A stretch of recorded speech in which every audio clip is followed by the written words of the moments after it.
Hey, if you're listening to this episode and benefiting from it, could you help me reach more like-minded listeners by rating it 5 stars? It only takes 2 seconds. Just pause this episode and click on the stars. Thank you. Before you start listening, I want to tell you that the next episode is going to be a bonus episode. Based on the learning of this episode, it's time to have fun. And the next episode is all about fun. Stay tuned till the end so you will know what are you going to listen to next and how you're going to elevate your relationship. Welcome to the Life Affairs Podcast. This is a place where we share life experiences and the many lessons learned by just living. Join me to immerse ourselves and take a closer look at the stories that shaped and defined us. Just remember, there's no judgment and a lot of understanding on today's episode of the Life Affairs Podcast. Nothing would have upset my mom as when I tell her I'm not going to marry a Middle Eastern man. The culture I grew up in, Middle Eastern men went and worked outside of the house and did nothing else. Came home, did not help with homework. And I'm saying about my generation, Generation X and older. They would come home and sit down, don't do anything. The food is served for them. The coffee is served for them. And the mom, she comes home from working outside of the house, help the kids with their homework, prepare the dinner, clean the house, do everything. I found this inequality killer. And my mom gets really upset until one day I came to her and I told her, I found my equal. I married a Dutch person and he was my equal in incredibly so many possible ways. Most importantly, he was my equal in the house and outside the house. There are a few years I was a stay-at-home mom and in other years he was stay-at-home dad. And our life looked perfect in so many ways. Until one day, we told our children we're getting the divorce. And that was the most difficult thing I've ever done in my entire life. I grew up in a war, bombs, car bombs. I've seen so much. And believe me, telling my kids we're getting the divorce was the most horrible things that I did in my life. And I was ignorant. I didn't know what it took to save my marriage. My ex was ignorant. He also didn't know what it takes to save our marriage. It's always a two-way street. It's never one responsible. And in my second marriage, we've now been together almost longer than my first marriage. We're thriving. My husband and I, sometimes when we're arguing, it feels like the sun and the moon are not in the right place. This bad it is. But we've never been thriving in our relationship as we are. We're growing together. We're happier. We enjoy arguing because the reward of us behaving in the right way, communicating just like we have learned, and like getting the fruits of being into this self-development phase, into the self-growth phase that we've been through is very rewarding. We couldn't have done it without coaching. And coaching is expensive. It's not something you say, okay, we're going for coaching tomorrow. It's super expensive. That's why there are podcasts like mine where you can get so much value for yourself and your partner without paying money. Also, coaching is scary because you think there might be pointing fingers. You did this wrong, and the coach is being there as a referee who's done right and who's done wrong. And it's so not true. There is no pointing fingers, at least if it's a good coach. I'm sure there are no pointing fingers. There are bad coaches, actually. Do not trust everyone. There is so much self-reflection, thinking, and looking inwards. Why do I react this way? I have something in me. I understood feminism in the wrong way. And this is where I acted so much based on my feministic ideas. I am a feminist, but not in the wrong way that I have thought I learned or heard about. And my husband, he is very proud. He has a lot of ego, and he had to learn how to come back to me with humility. One has to be humble. The other one has to be less aggressive so that you can see eye to eye. Seeing eye to eye doesn't mean wanting the same thing. Seeing eye to eye doesn't mean agreeing. It means I hear you, I see you, I understand you, I respect you. And let's now talk about how we're going to do it together. And this is where I love these podcasts on my episodes. I love these episodes on my podcast because they are raw, authentic, and I really talk about things from the heart. I'm sure you also have things from the heart that you want to talk about and hear about. And here's this episode with Anna Brit Voorn. She is a relationship coach and brain spotting therapist. She and I were going to give you some tools and advices that you can use immediately in your relationship and not having to spend a lot of money on therapy, unless you want to invest in yourself and you have the finances to do it. I leave you to it. Without further ado, let's go and start talking to Anna Brit.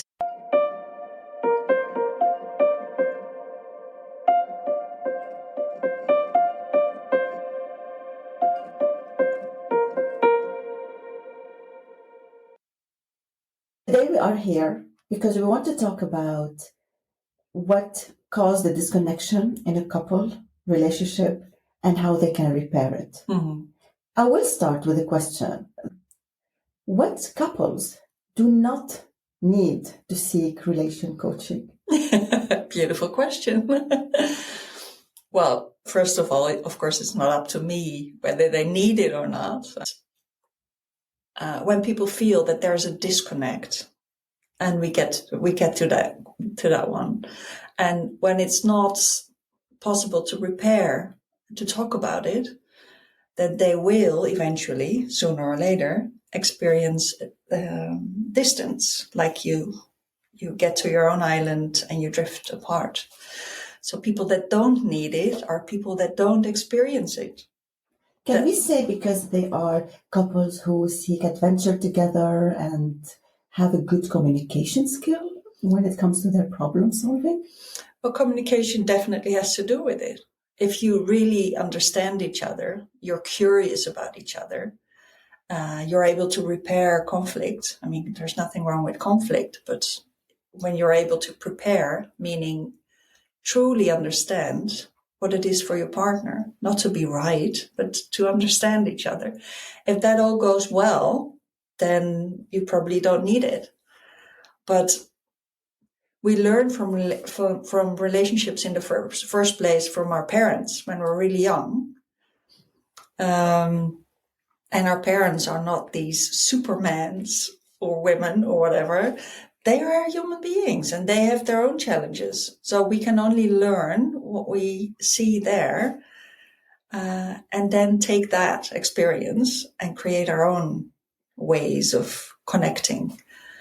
And I think almost everybody can learn more about love and about connection, about relationships.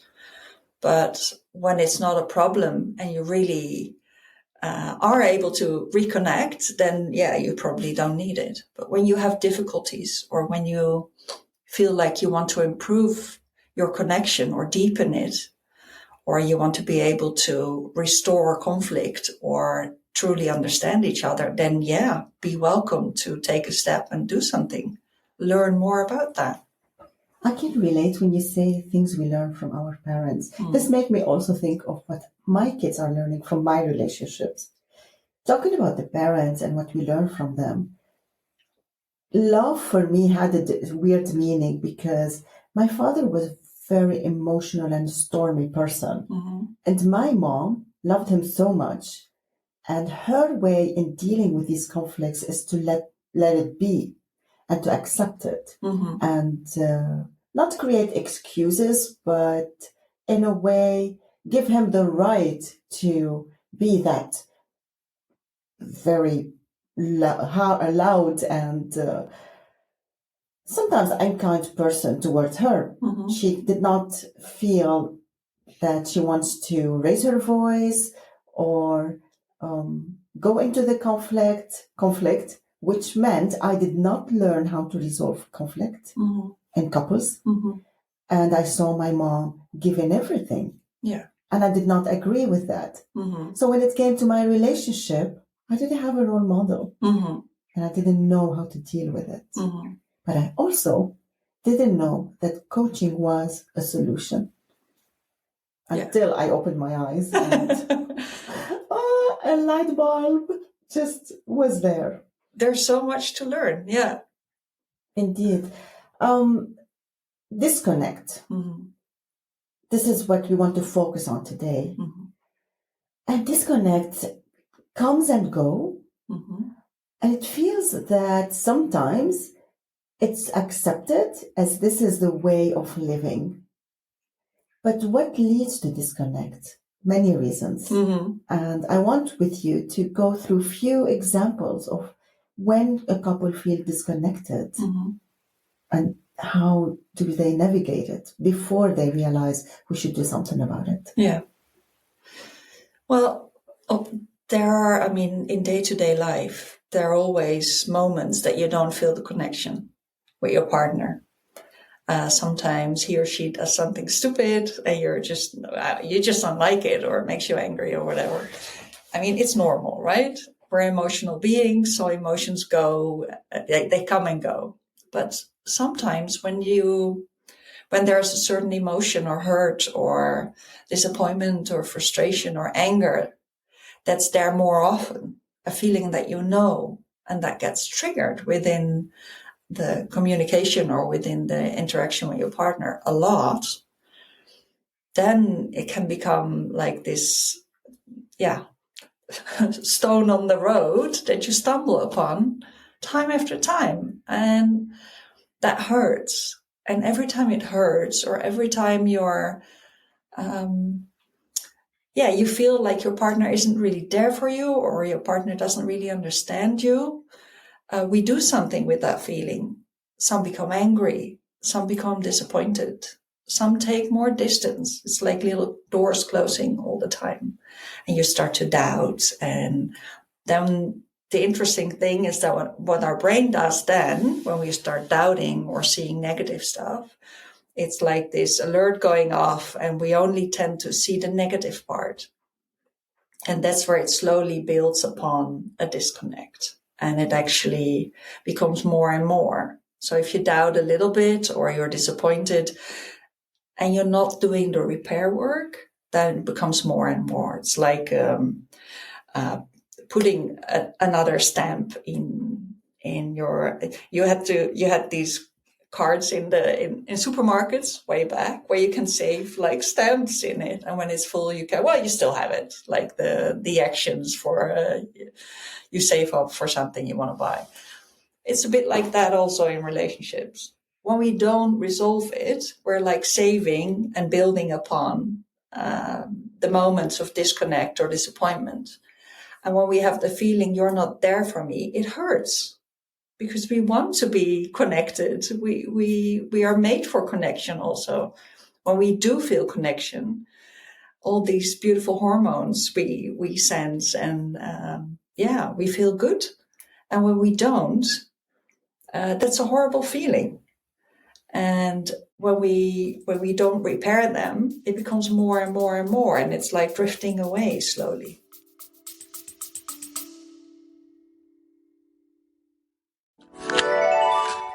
Hey, if you're listening to this episode and benefiting from it, could you help me reach more like-minded listeners by rating it 5 stars? It only takes 2 seconds. Just pause this episode and click on the stars. Thank you.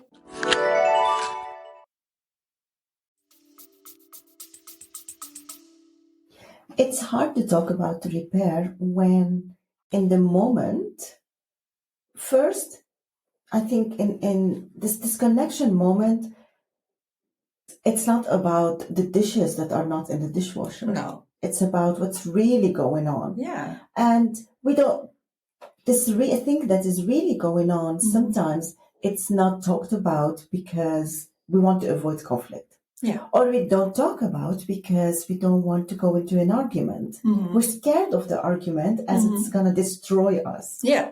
And sometimes it feels like it's destructive because we don't know how to come out of it. So my question here is that do you often working with couples see that it's about the same thing that couples are arguing about? Oh, definitely. Yeah, definitely. So no one is special, basically. We all are struggling with we all are unique. I mean, no relationship is the same because people are unique, right? But yeah, there are definitely topics that are within. Can we take some examples of these recurring disconnective topics? Well, yeah, there are different ways of dealing with disconnect. So, and that starts really young, when we're babies, when we're small children.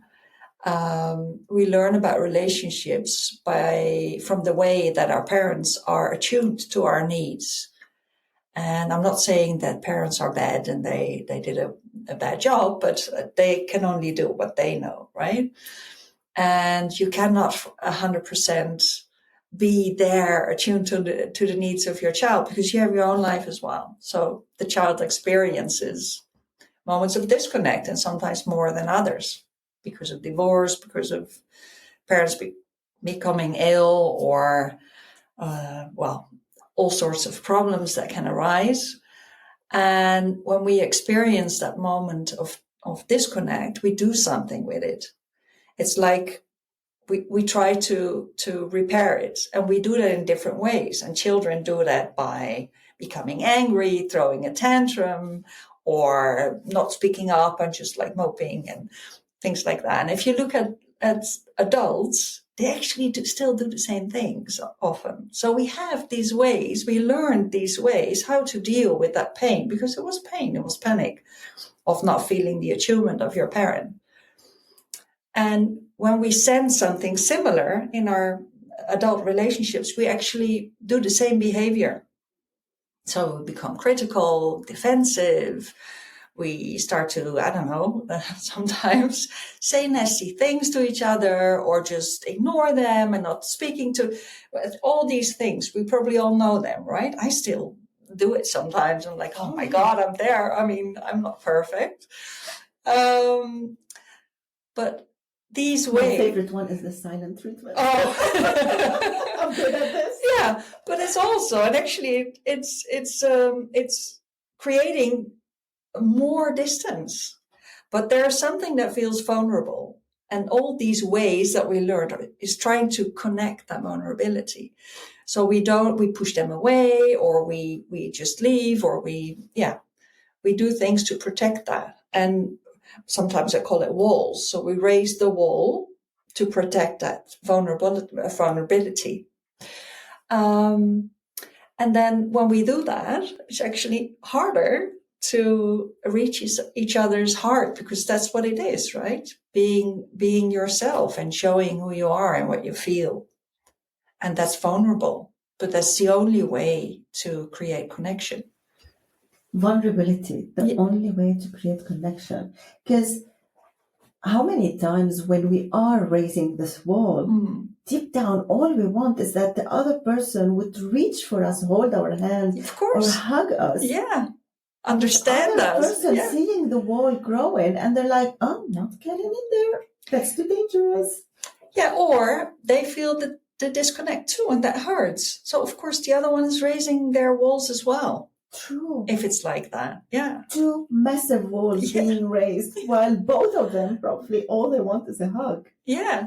Not them, us. Yeah. We all go through this. I love the beautiful saying. I don't remember who it was, but like partners shout towards each other when they cannot reach each other's heart.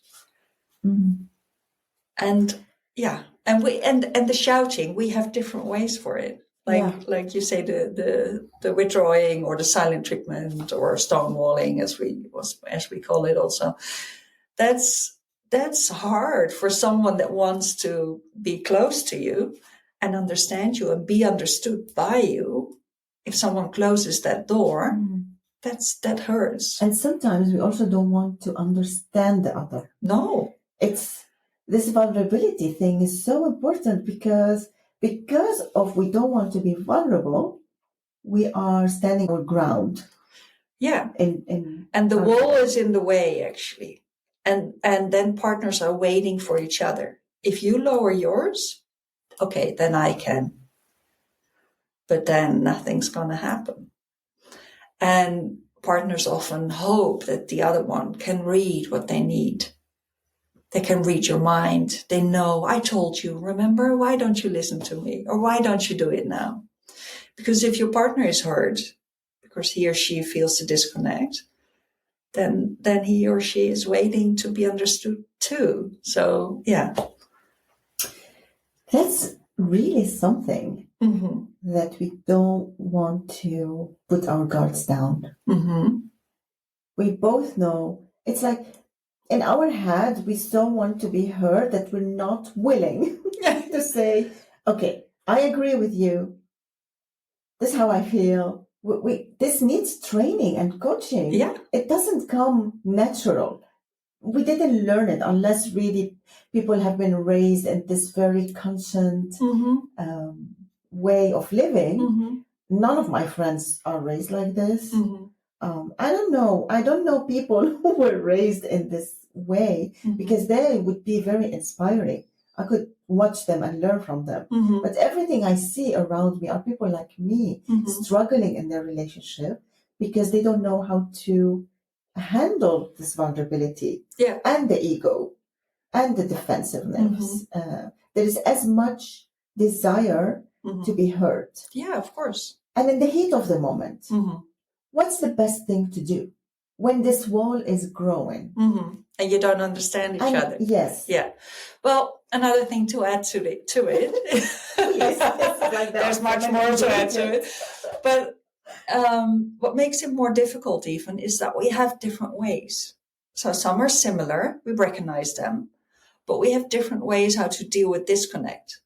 So some tend to withdraw more, and some are more in the attack or defense mode. Like they want to talk, they use like 5 languages at the same time to make them understand why it is. Just saying the same thing. Yeah. And the other one is withdrawing more and more, like, oh my God, it becomes too much.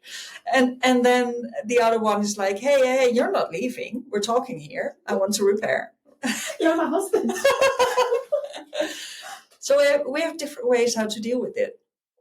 And it's so painful for partners because the one that's withdrawing is not doing it because they don't care for their partner, but it feels like that for the other sometimes. Like, you don't care about how I feel. You just go, oh, yeah, sure.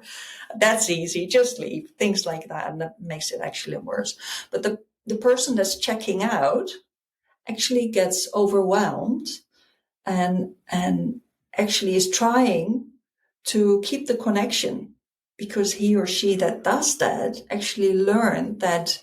Can you repeat that? So the person that withdraws is actually trying to maintain and take care of the connection. Wow. Now hearing it from you, I believe it. I would have not seen it this way. I would have seen it been like, turn your back on me. Yeah, and it feels like that sometimes, maybe, for the people that have the other way of dealing with that. And that's so painful. And then you feel hurt when you believe that the other one does it because they don't care. You get hurt more, and the walls are raising, and it gets harder and more critical maybe, or more words come out. And the other one, issues come out. Yeah, but then the other one who learned to maintain the connection by staying calm, rational, by taking a distance maybe a little bit to make sure it doesn't escalate. That's like, it becomes too much. It becomes overwhelming. Sometimes they panic, and then they might get angry or leave or whatever. So it's because they love you, and it's their way to maintain the connection. And how can this contradictive behavior? One is like a hailstorm on the other, and the other just want to find a shelter. Yeah. How can they in this right example, I could come back to it later, but I don't want to forget about it. In your opinion, in this moment, how can they like calm each other down, reassure each other? The one who's like really want to talk now, and the other who wants to give it a moment. How can they reach out to each other in a way that in that heated moment it can be heard? Yeah. I wish I had a quick fix that works for everybody. The most common ones. Well, it's a process to understand, and I work with partners on that because it's not impossible at all. It's about understanding.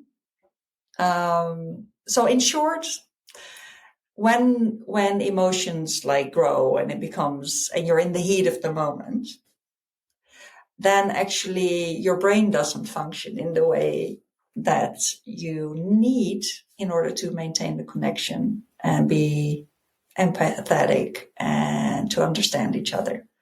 So the neocortex is not involved, or not as much as you need it to be in those moments. So what you need actually is to calm down or to regulate your emotions in order to make sure that part works. And we can do a lot of things, but a pause is one of them. That's a really important one. Not to go on and on and on and hurt each other even more. So pause, take a moment, but then partners say, yeah, I try to do that. I just go away and it doesn't help. No, of course not. If you're in we also call them the chimpanzee and the turtle. So a chimpanzee is going like, oh, I want you to understand me and come on, I want to talk about it more like that. Or you're not doing it right, or things like that. And the chimpanzee is like, the turtle is like, oh, I want to maintain the connection and then it should be calm and like that. So when you have that dynamic, you both need to calm down in order for the turtle to come back. And in order for the chimpanzee to become more quiet, and you need something else. And then you're like, okay, but who's starting here?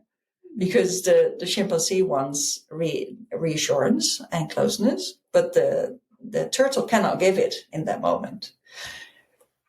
So mostly what happens is that the turtle needs to take a distance, needs to pause.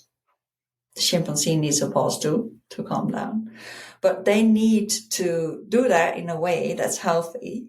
And so saying pause and just leaving, that doesn't reassure the chimpanzee. Oh, drives the chimpanzee crazy. But if your partner would say like, Rula, I don't want this to go any further, and I don't want us to hurt each other. I really need a pause in order to come back and talk about it. Give me some time. I go for a walk, but I'll be back. That probably feels different. So reassuring. Right? Yeah, really. Yeah. Then you feel heard and understood. But your partner cannot be there for you in that way. But your partner is not just taking off and leaving, but taking care for the relationship and his or herself in order to repair. Yeah. Actually. So from what you're saying, Anna Brit, there is a lot of responsibility on us as an individual. Yeah. In that moment, like we have to stay in the moment and not lose our shit. Yeah, yeah. Because then nothing. Okay, let's be real. By the time we need relationship coaching, we lost our shit so much. Yeah, like it's beyond repair. Yeah, on our own. And just thinking that not losing our temper and our cool and be able to think rationally. It's hard. It's hard for the turtle because the turtle in that moment just want to run away. Yeah. So the responsibility of that individual to have the courage and the love, because I think at that moment love is so scattered. Yeah, yeah. To say, I'll be back to talk about it. And really the chimpanzee has to have this responsibility to believe in it. Yeah, yeah. Have hope. Yeah. Because from my personal experience, and just a disclaimer here, I did relationship coaching. I work hard, still working hard. Yay. I'm not that person anymore. I know what I'm talking about when I say lose my shit. I don't do that anymore. The thing is, the person who is the chimpanzee is feeling so not heard that they lost their belief that this can be fixed. It can make you feel hopeless, frustrated, and hurt also, because it hurts when you don't feel the connection. And when you believe that your partner is not there for you, that hurts. And the brain actually doesn't make a distinction between physical hurt and mental hurt, did you know? So when we have heartache, it really hurts. Oh, We have to, it's the same feeling. It's there, it's real. I mean, it's not like, no, it's real. You'll get over it. No, it hurts. Painful. Yeah, it's painful. Yeah.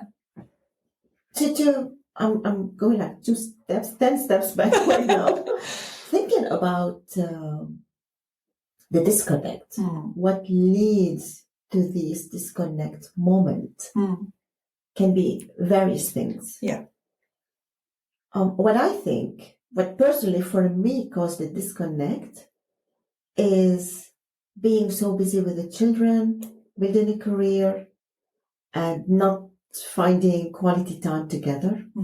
That built to my disconnect. But also my wrong beliefs on how men and women should act at home. Yeah. And these wrong beliefs made me want so much from my partner that I couldn't see actually the good thing he's doing. I couldn't see that if I'm doing all the households, for example, he's painting all the walls, or he's gardening. He's doing something that has an end, beginning and an end. And I feel like my tasks don't have an end. And this creates this disconnection in terms that everyone is doing their own thing and looking after the kids and picking up all these work calls and not making time for each other. Yeah. So when the disconnect here comes, it's powerful. No, I don't want to use the word powerful. It's like a hurricane because you're busy with your life and then you're having the disconnect. Yeah. So what's worth it? Why are we together? Yeah. It can feel like you're miles apart, although you're sleeping in the same bed. Yeah. Yeah. Because you don't connect on emotional levels also, right? Yeah. Or when we just talk about the kids and that's the only conversation. Yeah. It becomes practical. Yes. Yeah. That's the right word. And when it becomes practical, it's not intimate, it's not sexy, it's not what we want. We want to know, are you there for me when I need you? Yeah.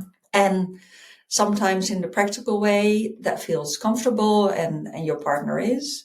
But when we miss that other part, then disconnection grows. Yeah. How can, what's the state of the disconnect by the time people would get to you for help? It differs. It depends on how much it hurts also. And sometimes problems or challenges arise by that disconnect. So arguing more, infidelity, lack of trust. There's a lot of things that can happen. No sex anymore because there's no intimacy. And women and men, well, if you generalize, we need something else to build that connection again and be close again. So there are different ways. And also what we experienced previous in our lives, the triggers we have, the pain points. Tell me about the triggers. Yeah, well, we all, I call it the blueprint of relationships. As I told you, it starts early in life, but you build upon that by other experiences. And in the brain, when we have a certain experience, we connect certain things towards each other, with each other. So, for instance, your parents got divorced and one of them left.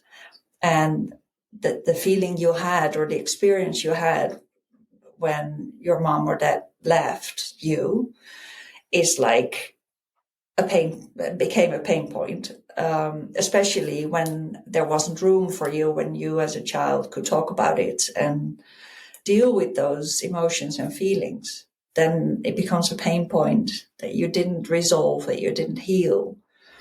And when you have similar experiences later in life where you get disappointed, or when you had the feeling that you're left alone, you had to deal with it alone, that hurts. And your brain is like, oh, I know that feeling. And we actually feel that feeling in the moment again. And that hurts. And then every time your partner does something that hurts in that same kind of way, then it builds upon it and gets more tense or more delicate or more. And then, like in an argument, when you have a chimpanzee and a turtle, and where the turtle just walks away, and in this case, when the chimpanzee had an experience like that, when the turtle just leaves without saying something, that gets triggered again, that feeling, and you feel left alone again. And that can make you sad or angry or just mad sometimes. And your partner might think like, hey, I didn't do anything. I just left. I'll be back in like half an hour. What's your problem? Yeah, what's your problem? And so when something gets triggered, your reaction and your emotion and your feeling is like massive, but not in comparison to what it maybe should be in the moment, or it doesn't really belong to what's happening in the moment because it belongs to something in the past. But we refuse to believe or to think that it does not belong to the moment. Yeah, we feel like it is because we feel it now. And we might blame our partners for it. Like, you make me feel, So, you make me feel. So it makes it complicated. Yeah. So what I do in the trajectories, I work with couples. Well, it's like peeling an onion. You have all these things I have to do with it, but also the triggers. So finding out what's happening between partners. What is it that hurts? And what's underneath? And you're like going down and down and down and exploring what's actually happening. So it's not the dishes. Mm-hmm. It's not the cap on the toothpaste tube or whatever. It's not the socks in the corner. It's what can touched, what's hurting actually, and then we work with partners on those levels and learning how to explain. And first it starts with becoming more aware, of course, because partners sometimes don't know it's that. So you're peeling the onion, you're exploring what's happening, and then you tell your partner. And getting to know each other in that way is like this profound connection appears. Partners after a trajectory, they say like, well, I actually never knew my partner in that way. That's so true. Isn't it true that people don't go to coaching or therapy because they feel the finger is going to be pointed at them when they don't know what it is? Yeah. And it's scary to do something that you don't know, right? We tend to actually choose for something we do know, although it might not work in a good way. Solve it ourselves. Yeah, or just like, okay, I know this, it's okay. What if we go into therapy or coaching and things become worse? I mean, you don't know. I mean, I know it's not going to be like that, but they might think it, and you just leave it. I mean, we tend to stick to what we know, right? But that's not where the growth is. We grow when we do something new. Yeah. True. We tend to stick to what we know. Absolutely. It feels safe. Mm-hmm. And the other thing is we are conditioned and taught to solve our problems ourselves. Mm-hmm. And if we can't, then we're incapable. We're not good enough. Yeah. There's also a reason why we don't seek help. We should be able to. It's especially with relationships. Yes, especially with relationships, because when we have a toothache or when the car breaks down, we usually don't tend to fix it ourselves, right? Go to the specialist. Yeah, I mean, and it's not that you cannot. I mean, if you read a lot of books or do courses or whatever from your home, or you try to fix, it's not impossible to do it, but the chance of succeeding is way less, and it takes a lot of time. And in the meantime, a lot of suffering. And sometimes so much suffering and hurting each other, not intentionally, but why would you do that? Why would you walk around with a toothache for months, weeks, years? I don't know. Sometimes people wait years before they seek for help. Or they divorce. Yeah. Sometimes there's too much hurt and then they give up. Yeah. Yes. From my personal experience, I know that when I sat on this chair, this lovely practice at the relationship therapist or coaching, it was coaching, I have week after week waited for it, for that moment, because I was learning about myself in a way that I've never thought of it this way, but I've never been faced with it. And yes, it was triggering, a lot of crying. I felt I'm being like destroyed by all these things that are going on with me to come up better, actually. And I don't know how it was for my partner. I was so busy, focused on myself. And I think he also went through something. I don't know. What I was thinking is that, goodness, there's so much going on with me. And he's getting into all these vulnerable information from this session. It's very confronting. How do you deal with that? Because it brings so many emotions and past hurts and trauma, and not necessarily trauma. It can bring, we're facing ourselves, how we are. How do you bring the couples together in these moments of vulnerability? Because I think the story I told in that room, my husband never heard them before. Well, first of all, it's like so special, and I'm so thankful also to be able to help them with that, but also to be a part of that. That's like that's still one of the most beautiful things, I think, in my work. When people really dare to be vulnerable and share, and mostly in the first place with me, with their partner being there.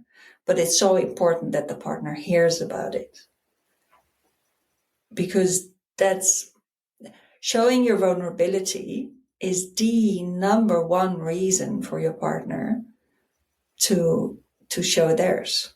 And when that happens and a real connection happens in that process, that's like, well, it you can feel it in the room. It also touches me being there and seeing it. I think it's a beautiful thing. And yes, there is hurt, and yes, people say things that are hurtful or that are not helpful in the moment. And I'm there to, we call it catch the bullets sometimes. Like, okay. And I'm like, especially in the beginning, translating and asking like, okay, you tell me this, but is this actually what it is like? Like you offer a palette of different flavors or different things. And it's not that I tell them what they feel, because I don't know. But of course, from experience, I can guess in what direction it might be. So I'm like offering the subtitles. Is this what you mean? Yeah, that's it. Because they know. You probably experienced that too. You know when something is the way you feel it. It's so good to have like a third party putting sense to all these arguments. Like a third party not trying, but skilled to not be a referee, just holding the mirror for both sides. Well, it's so hard because of those walls to actually listen to each other. So if we break down the walls, and that's what we do in a session, in that process, if we break down the walls and we as partners can show our vulnerability, and we have someone there that understands both parties, because it feels like you're not in the same team in those moments, and listen to it. I mean, it's not up to me, and I don't judge. I understand the feelings and the perspectives from both partners. It's for me to help them build that bridge and understand and become a team again. And they are already, but it doesn't feel like that with the chimpanzee and the turtle. It feels like you're in a different team, but actually you want the same. The chimpanzee wants the same too. He or she wants to restore the connection and is taught to do that by talking and being close, and the other one by keeping the distance a little bit and taking some time. When I'm thinking about the example, the turtle and chimpanzee, and I'm thinking, when you growing up, when we were teenagers, the saying that opposite attracts. And when opposite attracts, in the beginning, it's so exciting. The best sex, the best fun, the best everything. Yeah. Amazing. Yeah. And then this opposite attracts become the problem. Yeah. And then we start thinking, oh, we don't fit. We want I'm different than you. Yeah. Oh, so this doesn't work. Yeah. Can you take me a little bit in this area, how opposite attracts actually can be repaired rather than sometimes it makes partners hopeless, like, oh my God, if we really have such a different way of dealing with it, can this work? Yeah, it can. But we need to understand each other, and it's hard. And about opposites attract, I mean, sometimes you have two turtles or you have two chimpanzees in a relationship or in dynamic. That's possible too. But opposites attract, it's mostly, what attracts us in a partner, and what makes us fall in love in the first place is often something we recognize from ourselves, a challenge we face ourselves. But then we see that our partner, or the person that we feel attracted to, that this person deals with that in a different way. So, and that attracts us. And that sometimes is like, something that's really attractive. Try to give an example here. So, for instance, someone is insecure sometimes. And one person is, when you're insecure, is just withdrawing a little bit and not trying too much, but might come across as confident and calm and quiet, which seems really attractive. But we recognize that insecurity maybe, that we maybe have ourselves, but maybe we have a different way of dealing with it. For instance, trying to do our best and make everything perfect and really work hard and make sure we have everything under control. Could be. It's an excellent example. But actually, underneath, we sometimes are really insecure, but we have different ways of dealing with it. And then for the partner that seems more calm and in control, might look at the other and think like, oh, wow, this person knows it all and so confident and does a perfect job. But actually, that person feels insecure as well. And maybe the partner that comes across like calm, maybe is a procrastinator and it doesn't really get things done. So that's why this person is looking at the other and thinking like, wow, the other one is successful and knows it all. And maybe you can learn something from this person. 7 years in the relationship? 7 years in the relationship. The successful go-getter looks at his or her partner and thinks like, oh my God, why are you procrastinating? Come on, do it already. And you don't see that lovely part that this person also has, like the calm and taking the time and having different ways of dealing with it. And the other way around, the go-getter and trying to do everything perfect and going into the doing when not feeling that secure might come across as maybe a bit critical, or you never take time to relax, or come on, when are you there for me? So other things appear. So you have your dynamic there, your conflicts, and can throw a lot of things in the mix, but that is spot on answer for opposite attracts and how it is translated into a conflict a few years in the relationship. Yeah, so amazing. So something attracts, but and that's also the challenge, because when we get disappointed, we have this image of the other, and we think like, okay, it's different than I thought, but the other is, I mean, he didn't sign up for it, or she didn't sign up for it. It was something that we thought. So then actually it's important to be really curious and not stick to our beliefs of the other, but getting to know each other. And that's what we do in the work I do with couples as well. Become curious and not stick to the images or the thoughts we had or the beliefs we had from the other. Grow from there, because accepting the other for yes, who he or she is. Yeah. Because this doesn't mean it's now a deal breaker. No. Oh, you're a procrastinator. Oh, you're all over the place. No. It's just not what I signed up for. No. And you can actually support each other. I mean, we cannot make each other responsible for the feelings that we have or for what we need. But when partners actually learn how to share what's really happening and how to ask for what they need, because that's mostly hard for people. No.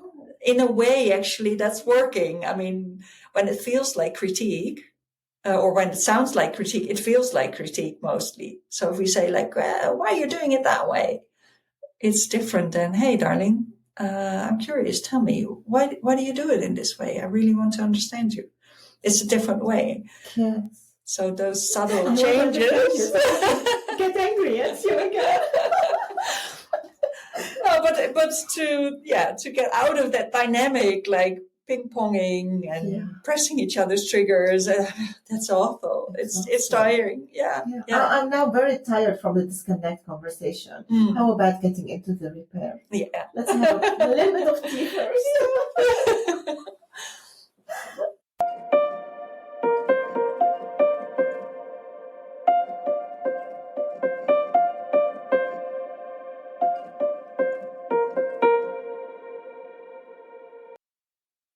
Okay, so we're back to talk about the repair, because there is hope, things can get better, and couple can grow together. Definitely. It is a growing process, I think, and it's important that they grow together. Divorce can always be an option when things don't work out, but it's a shame not to. If there is love and care. Well, there needs to be love, and there needs to be the willingness to grow also. And sometimes partners grow apart, and that's okay. I mean, it happens sometimes. We don't need to stick together no matter what. Yeah. But there are so many ways to learn how to improve your relationship. And not by becoming someone else, but becoming more yourself and showing more of yourself, actually. Can we go into this? Is this part of the repair process? Oh, definitely. Yeah. Okay. How does the little step to repair look like before we start knowing ourselves and show up as the true, authentic us? So what's the first little steps that we can take to repair this disconnect? Well, I think it starts with becoming more aware of what's happening within ourselves. I mean, a relationship is a beautiful way of learning about yourself in the first place. And we always bring ourselves in every relationship. I mean, relationships are not only with our partners, of course, but also with our children, with our family, with our friends, co-workers, whomever we interact with. So becoming more aware of who you are and what makes you, what your triggers are, and becoming more aware of what you do is really helpful. And that's a process. It starts with regularly checking in. What do I feel right now? Where's tension in my body? Because in order to repair, we need to be able to regulate. dealing with our emotions. Yeah. I'm taking a deep breath now because it starts in my neck and travels to my stomach, and then I forget to breathe. Yeah. But so in order to, well, as I told you before, like in order to have that part of the brain be involved, that part of the brain that can take care of connection and listening to understand and empathy and believing that what the other is telling you is really how the other experiences it. It's not about winning in an argument. Oh, hold on. Yeah. Let me go back to that point. Yeah. Listen to how the other is experiencing it Mm-hmm. and believe it's the truth. Yeah. This is okay.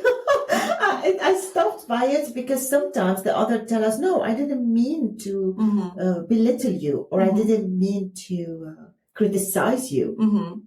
But I say, for example, but I feel criticized. And the other person, which is my partner in this case, I'm not having, it's not a friendly conversation. The other partner will deny me the feeling that I felt criticized. Yeah. Or that I felt belittled. Yeah. And you deny him the feeling that his intention was good. Oh, come on, Anna Brit. But it is. So then we're in that, how do you call it? Standoff again, like waiting for each other to lower you. Well, come on, I'm hurt now. You have to listen. Yeah, but I'm hurt too. You didn't get my intent. So we can learn ways how to say it in a different way, so it doesn't feel like critique, or you have the feeling that you listen. So listening to understand is like this key element. Yeah. So in this case, can I say, I know you didn't mean to belittle me, but I took it this way. Would that be a better way of bringing it? Yeah, and telling your partner, like, when you say it in this way, or when you do something in this situation, I actually feel, and that makes a big difference. Share what you feel. I feel like that. So don't say, you make me feel. No. You feel. Yeah. And you feel because you have this mix of experience you had in your life, and some are delicate and some hurt and your partner cannot know them all. They cannot guess. So you need to tell it, but in a way that the other one can hear it. Not feel attacked. Yeah. That's, despite that it's a two-way street in this conversation, to repair this, it comes down to the fact that we, like me as a person, I have to really think why I'm feeling the way I'm feeling. Yeah. Take ownership for your own feeling and your own actions, all of them. It's hard, but all of them. It's your feeling. It's your reaction. And although we can understand where it came from and that your intentions are well, if you're being critical, then your partner feels hurt as well. So you can take ownership of that part of being critical. So in the first phase of taking ownership of how we feel and our actions, can you say, Anna Brit, that in this first phase, the person who wanting to take ownership will feel like, but why it's on me to do all this work? Yeah. I know why, because I did the work. I don't want to tell me again. Sometimes we have that feeling. Why is it on me? I have to do it alone. Again, I'm doing everything alone, that feeling, right? Yeah. That's something old, mostly, that we as a child may have felt, or earlier in our lives have felt that we did it alone. And maybe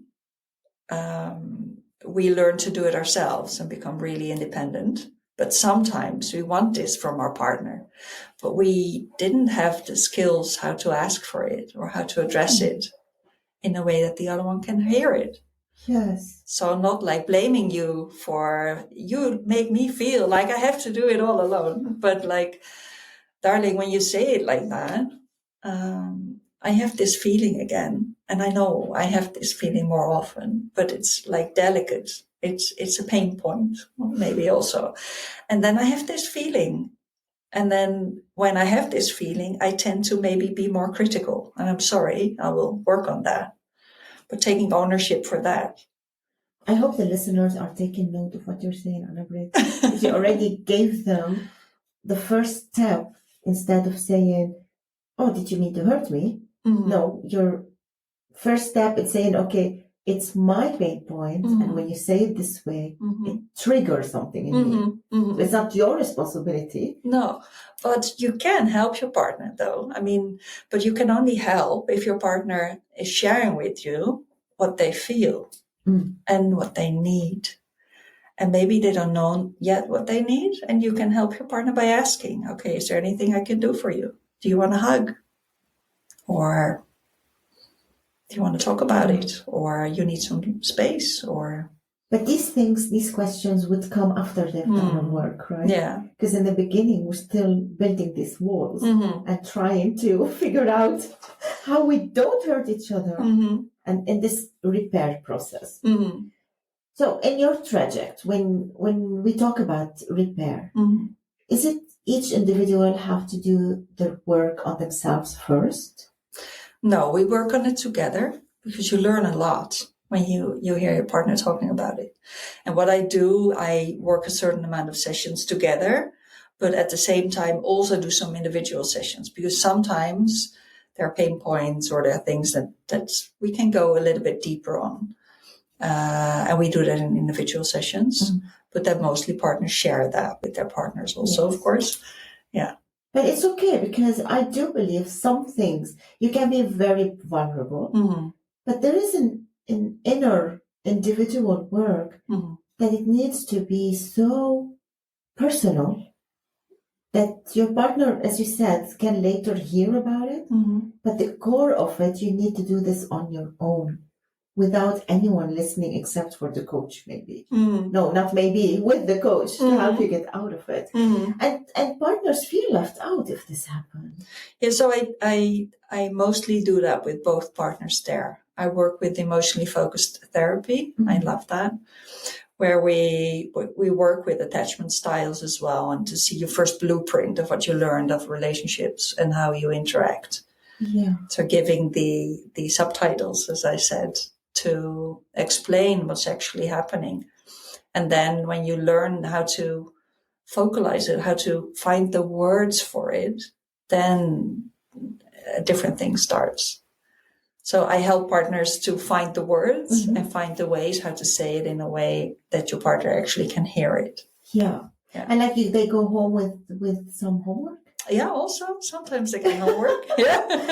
It's hard work every day. It is. And reflection is a really important one. You can do that at home too. I mean, when something happened, I always say it's your partner is like your mirror. You can learn so much from it. So especially in relationship, you can learn so much about yourself.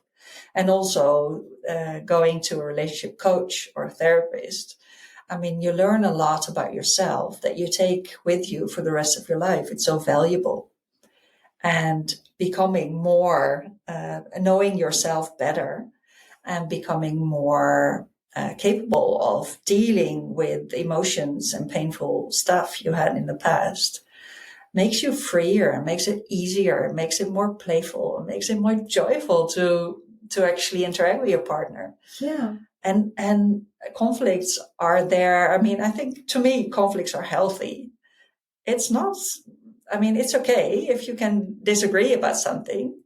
The energy can be nice too. I mean, but you don't need to give critique or be nasty to each other or call each other whatever. I mean, that's not what conflict is about. It gets to a point where the conflict is like, okay, maybe we should live in separate rooms.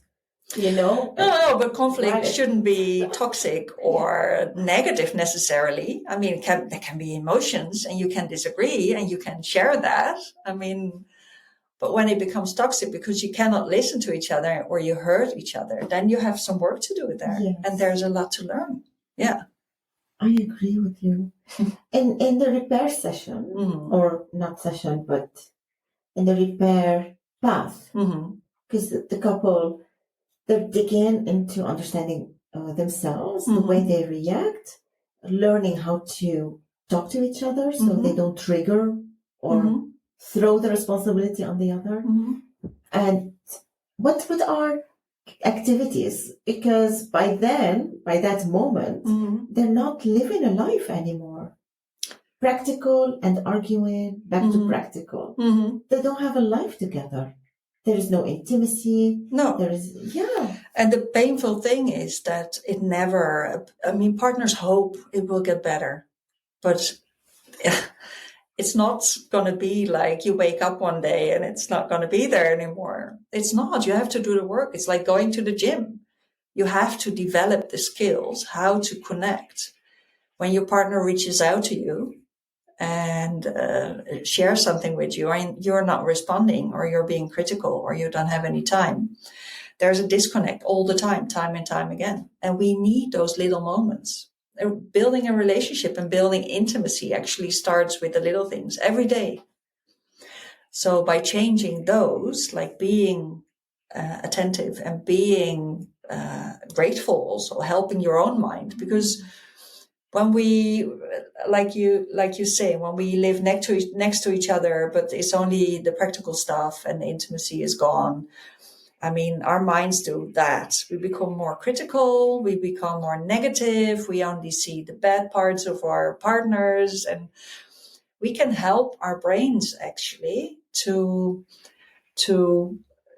make this movement, to see more positive things. And when we start to see more positive things and focus on that, help our brain to focus on that, then there's more space to be curious, to ask questions, to be grateful. So it enhances that, but it also starts with that. So we can become aware of, hey, how am I doing this? I'm doubting about my partner again, or about our relationship. I only see the negative parts. I only see the procrastination, or I only see the go, not taking time. So a beautiful practice, or something you can do yourself when you feel you're in a situation like that, is take some time every day and think about the things that you're thankful for, that you're grateful for. And you can start by doing it yourself. If the intimacy is not there yet, you can write it down, like 3 things every day, and should be different things every day. Okay. So it could be like the smile he or she gave you when handing you your coffee, or when dealing with the kids or doing something, or a little chore he or she did for you to make your life easier. So seeing the positive things and taking time for it really helps the brain to...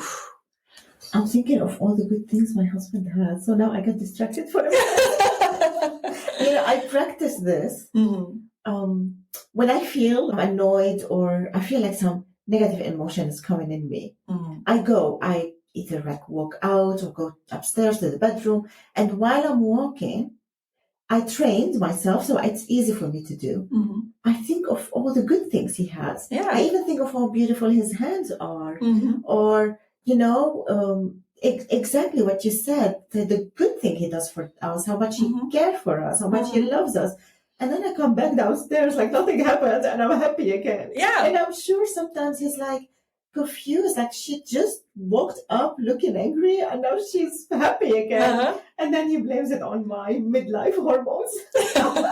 But the truth is, I'm in an exercise mode to feel the love again. Because we have the love. I just have to open my bag and search for it a bit deeper. Because on the top is only my makeup, and the love is down. Yeah, and what you said is a beautiful thing, because dealing with our emotions, when we feel frustrated or angry or hurt, whatever, we feel it in our bodies. And there are things that can help us actually to deal with that and feel good again, and also to involve that part of the brain again. But moving is a beautiful way of doing that. But also talking or singing, because our our main thinking about the English word now, because sometimes I switch to that. Autonomic nerve system. So I couldn't find the word. Something with hormones. Something with hormones. Hormones and age. No. But we actually regulate by by doing things that are connected to that system. And the vocal cords are, and the ears are, and the eyes are, but moving our system is. So we can do a lot of things. Looking at art brings amazement. Amazement opens up the brain, actually, to be vulnerable again, to learn, to be curious, all those things. And listening to music. And we have different kinds of music, but you can actually create a playlist that helps you regulate. When you're angry, create a playlist that makes you feel at ease again. Or when you feel like you don't have any energy, create a playlist that gives you more energy. I mean, so we can help the body actually to be regulated again. And the beauty of repair is also to involve your partner, to share, like, okay, I was, like, taking your example, I'm not saying you have to do it, but it can be helpful. I was walking up and down the stairs and thinking about all the beautiful things that you do and how grateful I am for that. Sharing that brings like magic to a relationship. Yeah. Opening up and sharing what happens. Yes. Because we all want to feel that our partner loves us and thinks we're great and appreciate what we do. Yeah. Sharing. I want to say something about, you know how we were saying, you made me feel this way and we should not say it. In the realm of what you're saying, to share that I'm grateful for you today, etc. It's also good to say, you make me feel happy. Or you put a smile on my face. So when you did this, you put a smile on my face. It's good to say how you make me feel good, but it's not good to say how you made me feel bad. For that one, we need some training. Well, you can say, what this kind of behavior makes me feel bad because I get this and this feeling. Explaining, like opening up your door towards your heart and sharing your vulnerability. Not by saying you have to fix it, but could you listen to what's happening here? Because I love you and I want you to know me. So that's why I'm telling you. Maybe we're expecting them to fix something, to change something in them, to help us fix what's making us feel bad. And in the repair, this must be a very hot topic about how to open up our heart, but not expect that the other one will solve it for us. And mostly we don't need the other one to solve it. We want them to listen and understand. See us for who we really are. Love us for who we are. And when we can show ourselves and what we feel and everything that belongs with it, then they get to know us more. And that's what we really want. Because when you say to love us for who we are not that angry person. No. So when they don't love us in that angry moment, it's because that's not us. Yeah, but the anger it's not really about the anger in that moment. It's probably about something else that's underneath. Maybe because we don't feel seen or heard, or we don't feel appreciated or valued. And it makes us frustrated or angry. Yeah. And it's not about that. But in order for them to understand that, we need to share what's really happening. And that begins with becoming more aware of what's actually happening within us, what we feel.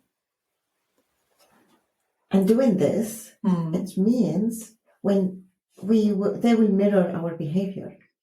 When we are open and vulnerable and appreciating and positive. Well, not always and not immediately maybe, but it's an invitation. Yeah. Yeah. And when you lower your walls, the chances that the other one will do the same are way much bigger than when we keep them up. Yeah. I think when their walls are high, they're double because each partner is bringing up their own wall. Yeah, we don't want to be vulnerable. We don't want to say appreciative things because that person doesn't deserve. They hurt me. I don't want to be nice. And only when these walls start falling apart piece by piece, I see it in front of me, really. I see myself sitting in the room of the coach and I'm seeing my walls falling like getting lower and lower. Mm-hmm. Because when I built them up, I had also expectations from my partner, and I was demanding them to be delivered. I had no clue what my partner is going through. And if I knew what they're going through, as we said previous in the part of the disconnect, I did not believe them. I didn't take them seriously.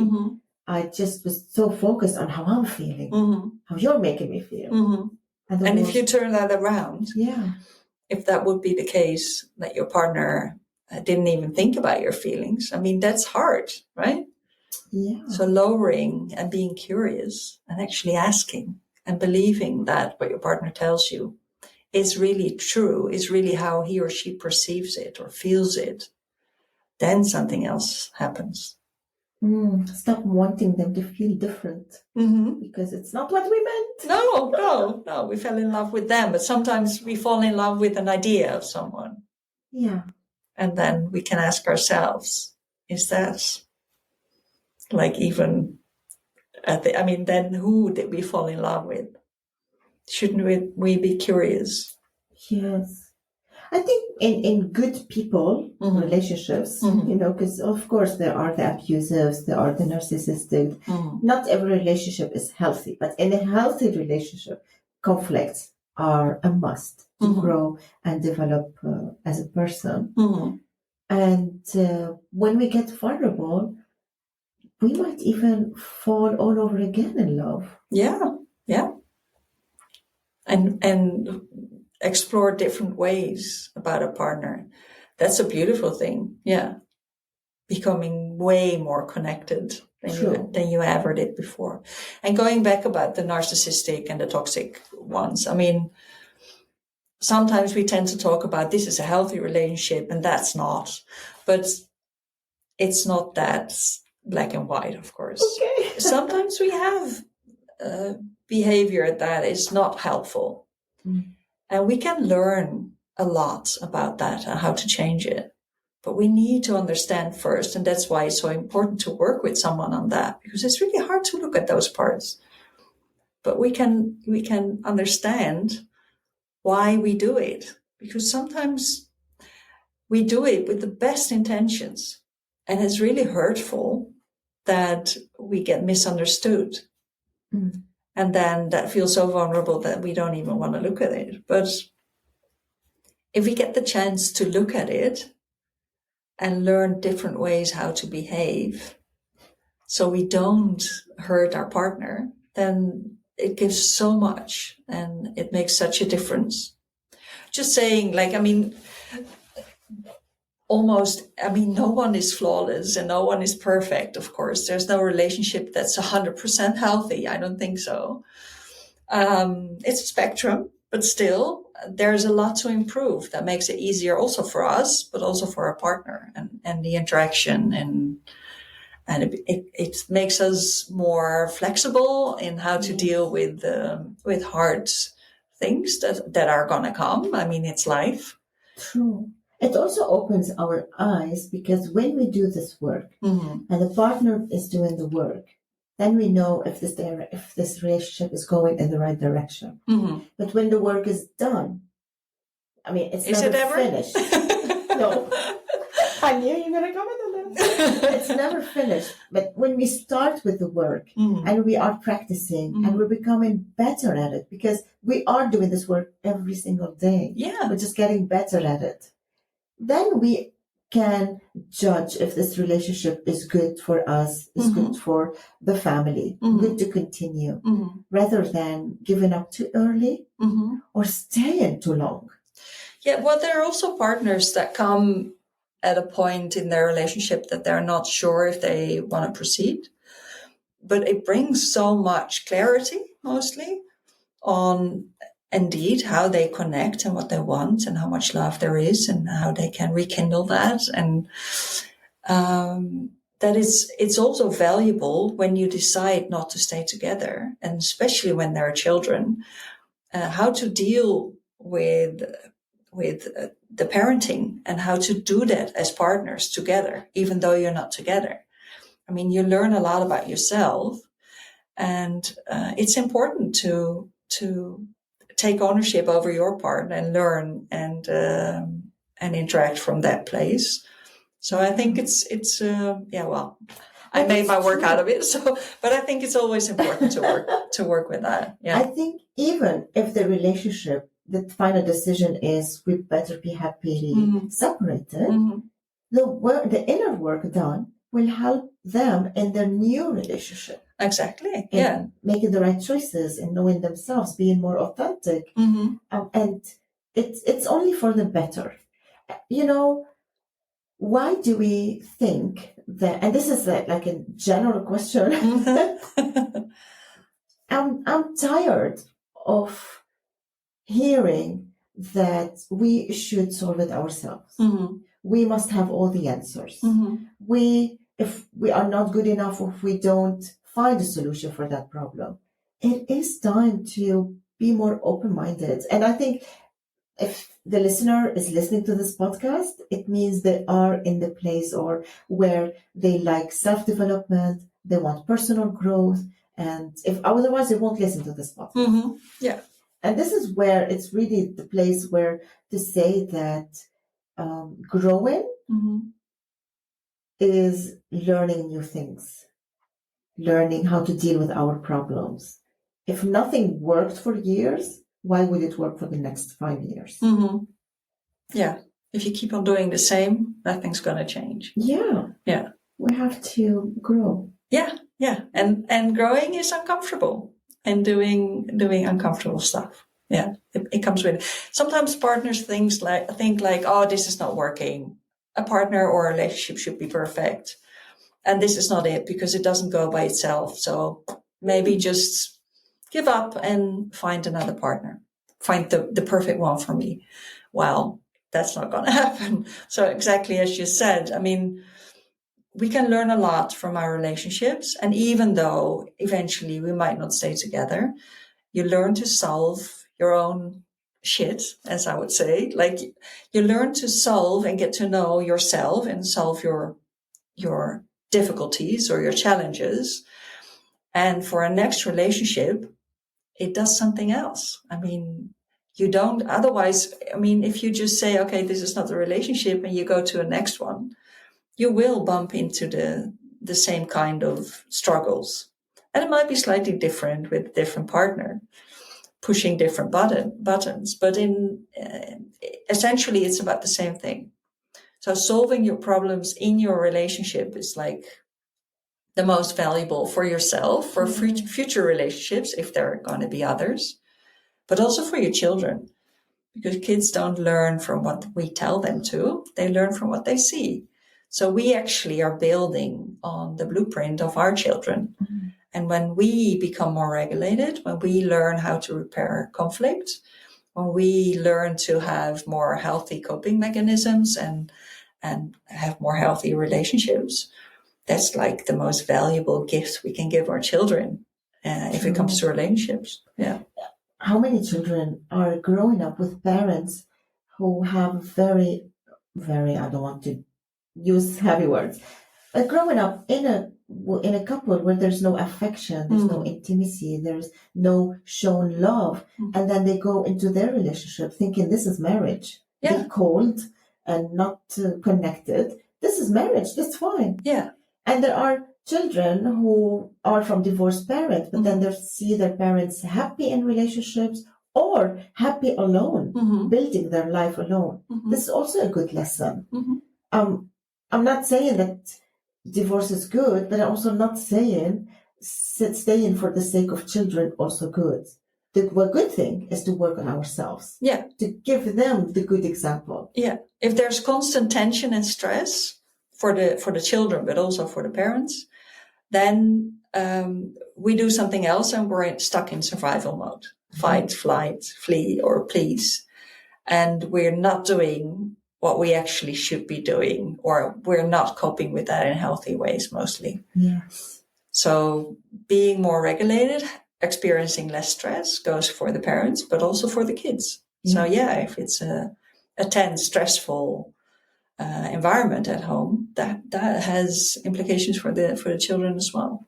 no one deserves to be walking on eggshells. No. This was an incredibly fun episode that we have recorded because, as you can see and listened, we were very comfortable in talking about everything. And what I want to tell you is that there is a bonus episode coming after this, because once you work on your relationship and you have a better communication, you're doing fun stuff together and you are able to communicate, this is the time to elevate your sex life. Because a couple relationship without sex, I don't want it. Do you want it? Anna Brit and I, we will continue on the bonus episode to talk about more intimate conversation. Please stay tuned for the next one and let me know what you think. I hope this helped you. You will find details about Anna Brit if you like to follow her on social media or see her work. You can see all her details in the show notes. Thank you for listening to today's episode. If you enjoyed it, please share it with your friends and family and ask them to subscribe. Leaving a rating and review on platforms like Apple Podcast can also help boost the podcast's ranking. Your support through word of mouth is greatly appreciated. If you feel I'm encouraging you to tell your story, contact me on rula@thelifeaffairspodcast.com. You will see my email in the show notes. I'll see you next time.